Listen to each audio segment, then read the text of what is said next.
Well, Walkin' and Rollin' Costumes started as a father-son project since there were no companies that were mass-producing Halloween costumes for people in wheelchairs. And each year, the costumes get better and more creative. The minds behind this are Lon and Reese Davis. So we are so happy to have you guys here. We want to know, what is the most rewarding part about this job? Seeing the kids, when we pull the sheet off the costume and show the kids their finished costume, just watching their faces, watching the parents, everybody just really appreciate what we've done.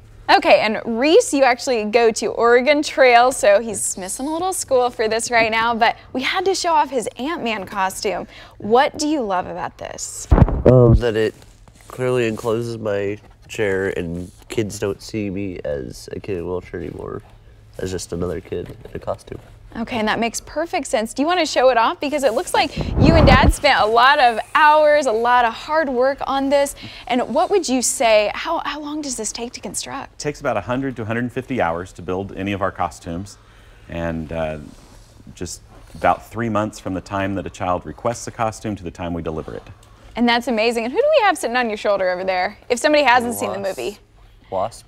We got the Wasp, and sometimes does your little brother double as the Wasp too? Yes. Okay, well that's always so fun. Now, what has been the most difficult to construct costume?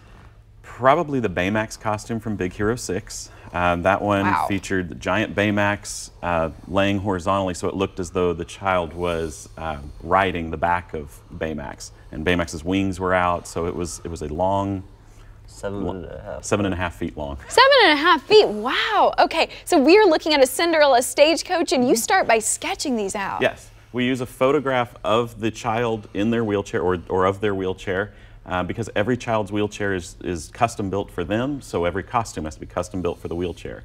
And so then we design the sketch around their picture and send it to the families to make sure they approve it before we start any type of construction. And so you actually ship these to California, to Florida. Is there any place you don't go? We don't go overseas yet. Okay. That's so funny. Do you have other great memories of costumes? You sent me a lot of photos, and I definitely want to take a look at those. Okay. We've done some really fun ones. We've done Peacock Princess, where a girl didn't know what she wanted to be, so we created a custom design for her. We've done Toy Story, Pizza Planet trucks.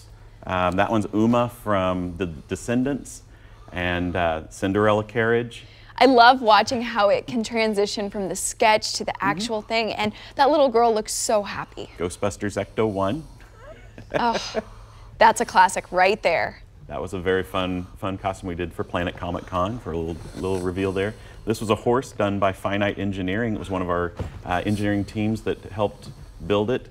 The child wanted the horse to actually rear up with her chair, and they went above and beyond. Not only did it rear up, but it also galloped as she rolled her wheelchair.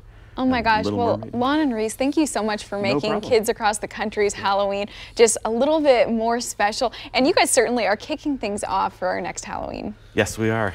We've already have requests coming in for next Halloween. Oh, wow. Well, Lon and Reese, thank you.